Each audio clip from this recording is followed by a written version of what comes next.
অযোগ্য ব্যক্তিরাই হিংসুটে হয় বেশি। আমরা সমাজে কিছু অযোগ্য ব্যক্তি আছেন, তারা কোনো মানুষের যদি বালা কোনো কাজ করতে যায়, কোনো ডিসিশনে যে আমি বালা কাজ করতাম, তারা কিতা করে এই কাজের মাঝে পানি ঢালি দেয়। আপনারা মনে হয় বুঝছেন না, আপনি তোরা বাঙ্গাইয়া কই মনে করো আপনি বালা একটা উদ্দেশ্য নিছেন বা কিছু টাকা অ্যারেঞ্জ করছেন, আপনি একটা ব্যবসা করতাম, তো আপনি এইরকম কিছু মানুষের লগে শেয়ার করলা যে আমি তো এখন একটা ব্যবসা করতাম, আমি কিছু টাকা জোগাড় করছি।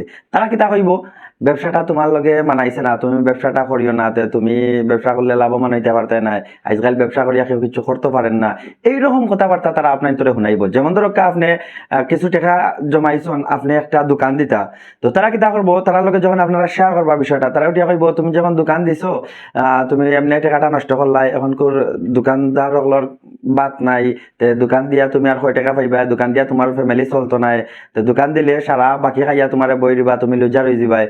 বরঞ্চ এই টাকাটা যদি তুমি কাজে লাগাইয়া তুমি বাইরে যাইতে গি, বিদেশ যাইতে গি, তুমি ডেভেলপ হইতে পারলাই, তোমার টাকাগুলা কাজে লাগলো, তখন তুমি বিদেশ বালা কিছু একটা করিয়া তোমার ফ্যামিলি চালাইতে পারলে না। এইরকম একটা মানে কুপরামর্শ তারা দেয় মানুষের, সেগুলো তারা প্রতিষ্ঠিত হইতে দিতে চায় না।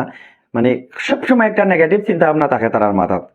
তো আবার যদি অন্য কেউ কিছু টাকা জোগাড় করিয়া বা যে কোনো পারপাসে তারা বাইরে যাইতে চায়, আর আবার যদি ও তারা শুনায় যে আমি তো বাইরে যাইলাম কি, আমার লাগে দোয়া করেন জানি আমার বিষয় হয়ে গেছে, তখন তারা কিতা করে কইব, ইস তুমি বাইরে যাইরা গিয়া এই টাকাটা তোমার নষ্ট হয়ে যাবে একদম, তুমি বাইরে গিয়া তো কিছু করতে পারতে না, বাইরে দেশে কাজ কামেবলা নাই, বাইরে দেশে অমুক তমুকর হতা হতা দিয়া দেখাইবো যে বাইরে এখন কিচ্ছু নাই, তুমি এখন বাইরে যাইরা তোমার টাকাটা একবারে পানিত ফেলাইরা অযথা, এই টাকা দিয়া তুমি দেশে যদি কিচ্ছু করতায় তাইলে তোমার ভালো হইল না। এইরকম একটা মন মানসিকতার মানুষ আছে আমরা সমাজও।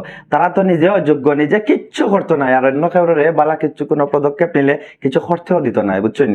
তো আপনারা আপনারা কইরাম এই ধরনের মানুষের কাছ থেকে আপনারা সবসময় দূরে থাকবা, 100 হাত দূরে থাকবা, এরার লগে কোনো জিনিস শেয়ার করবা না। আর আরেকটা কথা কই, বর্তমান যুগও বুঝছেন বালা কিছু করতে গেলে আপনার একটার পর একটা বাধা আইব।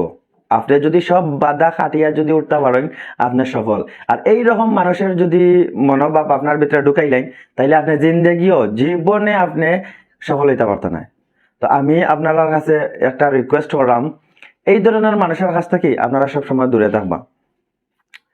আপনি ওই সময় সফল হইবা যখন আপনি একটা কাজ নির্ধারণ করে লিছেন যে এই কাজটা আমি করতাম, এই কাজটা আমার দ্বারা হইব, তখন আপনি এই কাজটা চালাইয়া যাইবা।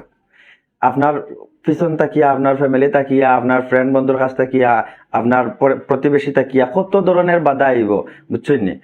এই বাধাটা যদি আপনি অতিক্রম করিয়া সামনের দিকে অগ্রসর হইতে পারেন, তাইলে আপনি কামিয়াব। মনে করেন মানে আপনি একটা সফলের পর্যায়ে লাগিয়া, তখন দেখবা যে ও যারা প্রথমে বাধা দিছে তারা এখন না খুব সুন্দর হয়েছে, চালাইয়া যাও, আমরা তোমার লগে আছি, চাইবো তারা তোমার ভিতরে আমাই যেত কত ধরনের মাত। তো এইরকম মানুষের কাছ থেকে আপনারা 100 হাত দূরে থাকবা, আমার একটা রিকোয়েস্ট। আর অযোগ্য ব্যক্তি যারা আছে, তারা যদি যোগ্যতা থাকতো, তারা তো নিজেই কিছু করিয়া দেখাইতে পারলো না, নিজে কিছু করতে পারতো না। আপনার আমার মতন মানুষরে সবসময় চাইবো বেড়া লাগাইতো, একটা ধ্বংসের পথে লইয়া যাইতো।